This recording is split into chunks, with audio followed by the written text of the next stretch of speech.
So, everyone knows where we are. Page 214.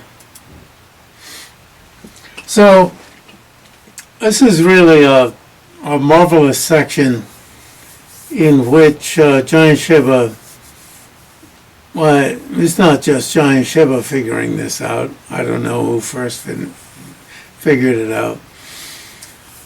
What the bottom line of realization is, since there's explicit realization and implicit realization.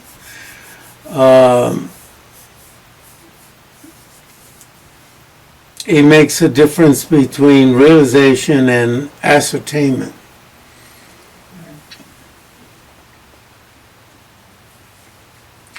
Realization, as we said last time, the bottom line of realization is the removal of superimpositions of the opposite, where you get rid of superimpositions to the opposite. Ascertainment is where you know the right thing.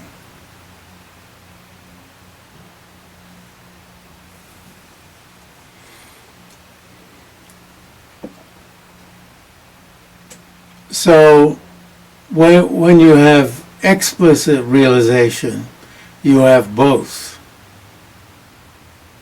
This is just review of what we figured out last time.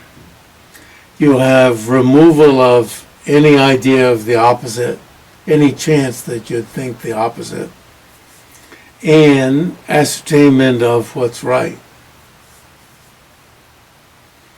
So when you have explicit realization with your eye consciousness, you see an empty table. You wouldn't have any idea that there's your fabulous golden urn. Somebody comes to Shravasti and gives you a golden urn. You wouldn't have any idea that there's a golden urn on that table. The golden urn has to be somewhere else. You know for sure that it isn't on that particular table, because you walk by it and you had a clear noticing of it when you came into this room. Often we don't have a clear noticing, right? We're involved in something else. And you think, well, it may have been there, so I better go take a look. So you go take a look. Well, I don't want to get myself led into a complicated story. So when you have implicit realization, it says here, you see an empty table. And when later you consider whether your golden urn is on that table, without any further investigation, without any cogitation, without any, having to figure it out, that golden urn isn't there. It's going to be somewhere else.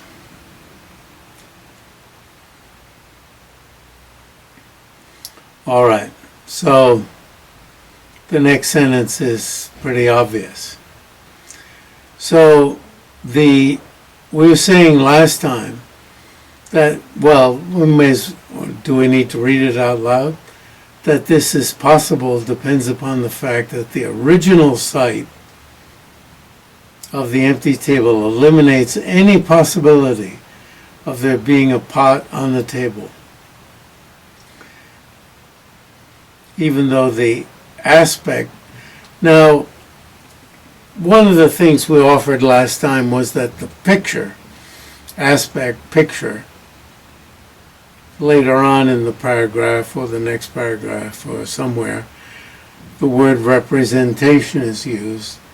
The representation of the absence of the pot on the table did not appear. The picture of the absence of the table didn't appear when you're walking through. But now now that you wonder about it, the picture of the absence of the table appears to your mind. Depending upon the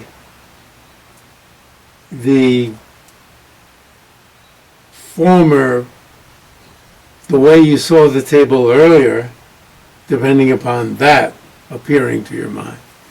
What you saw earlier, the original perception.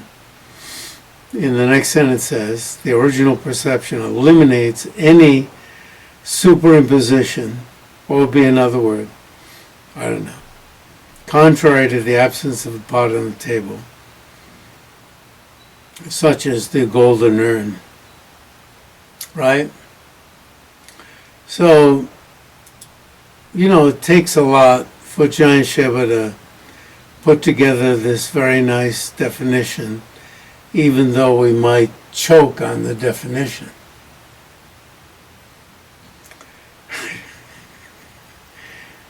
Now, it often helps to read, it helps the fact, I hope it helps, that the definition is in,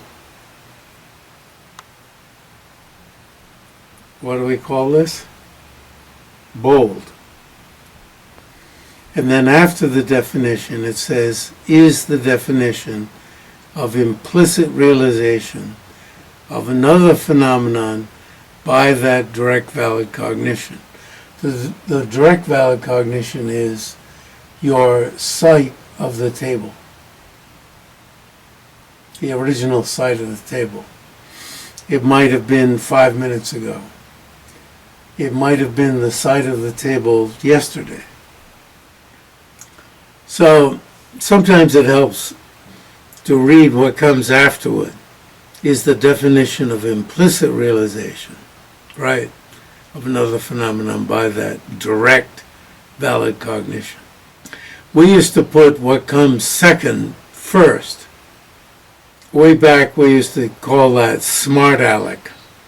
I guess Alec could be a boy's name or a girl's name, right?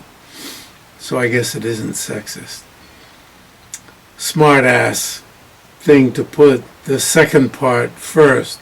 The definition of implicit realization, another phenomenon by that direct valid cognition is, as if we're, I'm so smart, I'll put that part first.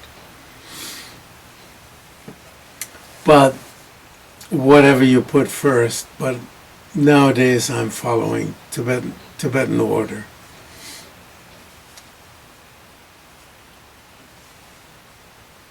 Whatever you put first, then you say, oh well, okay, now I've got to look at the definition. That which eliminates superimpositions, you see, is the definition of implicit realizer. You see, we used to use agent. See, an implicit realizer is that which eliminates superimpositions. You see why we used to use the agentive form. And Tibetan geishas always would hold a finger up. It's an agent. A consciousness is an agent. So we use this awkward thing of, is the definition of an implicit realizer. Because it's an agent that does something. It's not the person, but a consciousness is an agent, a knower. And after a while I just gave up on using the agent, but there was good reason to do that. An implicit realizer of another phenomenon by that direct valid cognizer. You see, that which eliminates superimposition, something added on, extra. Also with respect to another phenomenon. So it knows something it knows the empty table. What's added on is, what's the extra thing?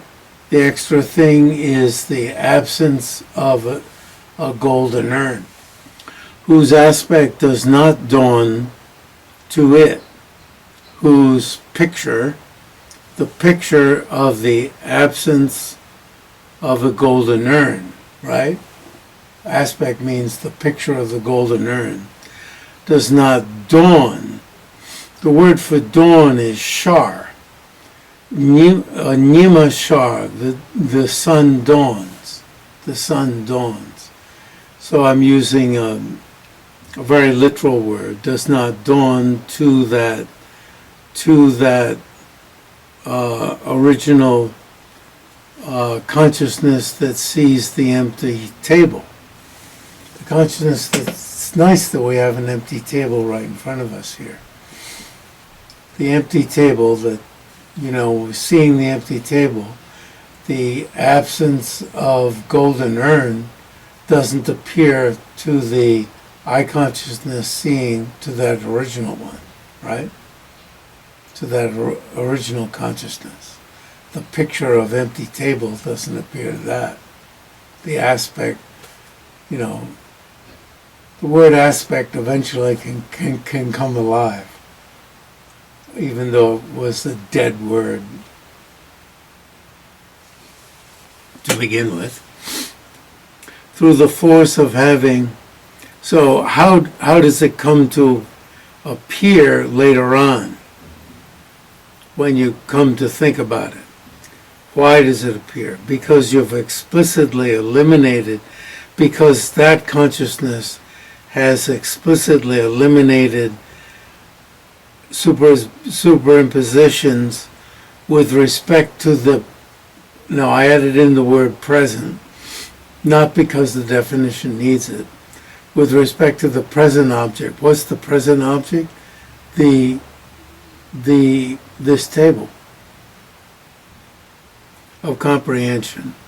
By way of the aspect of that present object, you see the so clean table of comprehension explicitly having dawned to it. Now when you identify all the parts of that definition, oh, okay, Jam-yang-shay-pa, you made up a definition. And that's pretty cool, because if I had to do it myself, I'd have a pretty hard time doing it.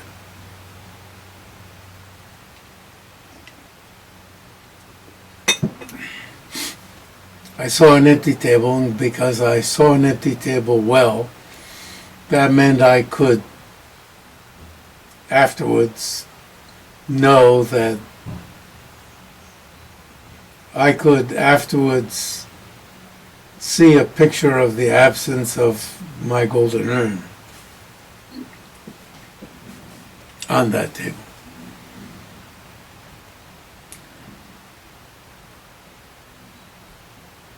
Okay, so the paragraph at the bottom of that page, no problem, right?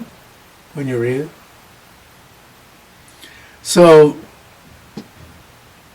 non-existence of pot in that place doesn't dawn to the consciousness, but later you realize it.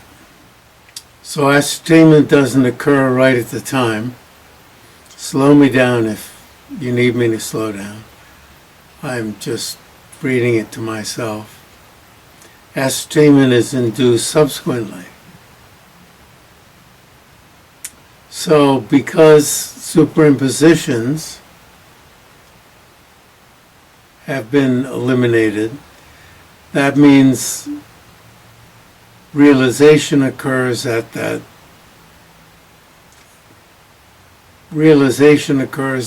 time. Because the removal of superimpositions is the bottom line of realization. Well, we raised last time perhaps the problem that unless ascertainment occurs later, can you really say that realization occurred earlier?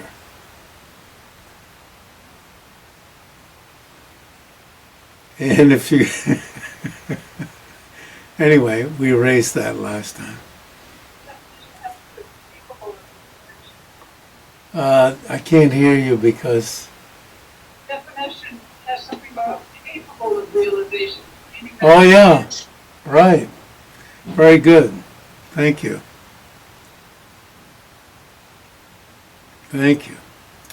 Then we go on to visual perception concerning other details about explicit and implicit realization. But Jam-yang-shay-pa considers visual perception of a color that is an explicit realization by direct valid cognition. So now we go on to explicit realization.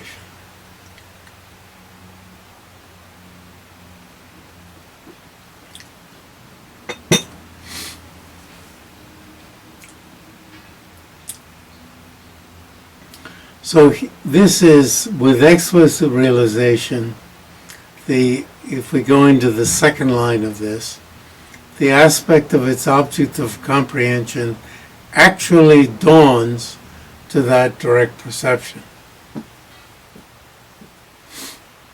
A patch of blue. A patch doesn't mean you're going to put the patch, patch has many meanings. It's just a bit of blue. And a bit seems like a little bit. A patch might be mistaken because you got to put the patch onto something else. No. Patch just means some amount of blue. So if you see blue, you know it's not going to be red. Now, why are we looking at this? We're looking at this because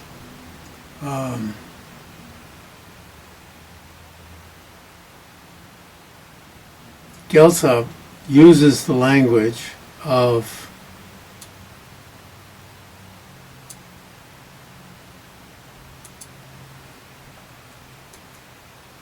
explicit and implicit realization. And all of the scholars we're going to be looking at later don't want to use the term implicit realization, but they use something that's quite like implicit realization to explain. They use something that's quite like implicit realization. That when you realize dependent arising, this induces understanding of emptiness.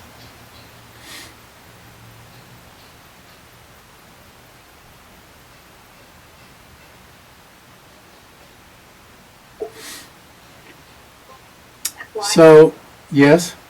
Why did they stop using the Hopkins explicit and implicit realization? What's wrong with it? Because when you're realizing emptiness, you should be realizing just emptiness. It should be a non-affirming negative. You're not realizing anything in place of emptiness. If you go back to the definitions of a non-affirming negative, this is not an affirming negative. So they want to have their cake and eat it too. They want to eat all of it, and yet, and yet. So it's saying that it's an implicit realization. Is that somehow making it an affirming negative? Yes.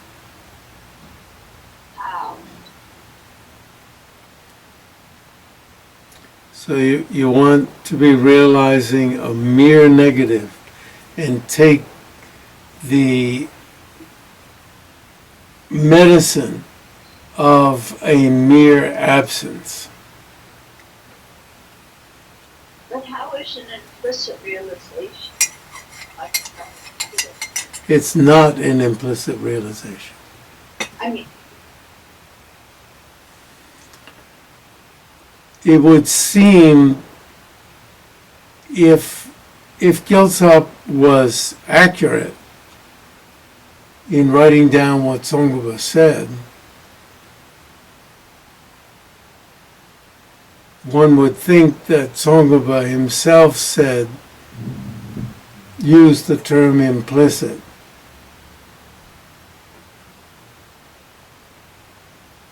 Or did Gyaltsab just hear implicit and Tsongkhapa never said implicit?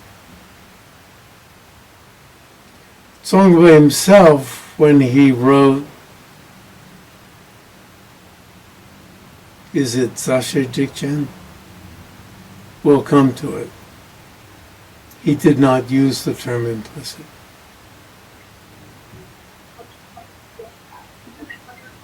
But Gyaltsab did.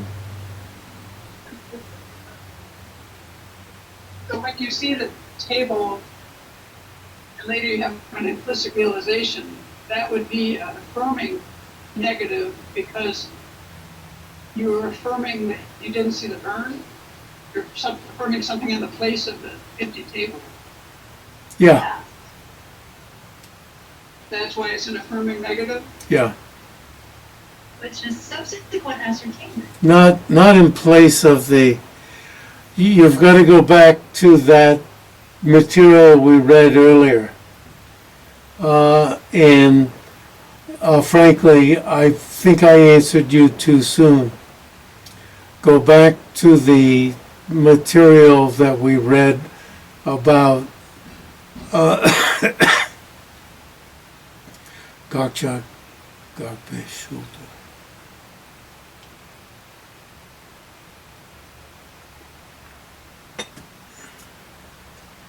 In place of the object of negation.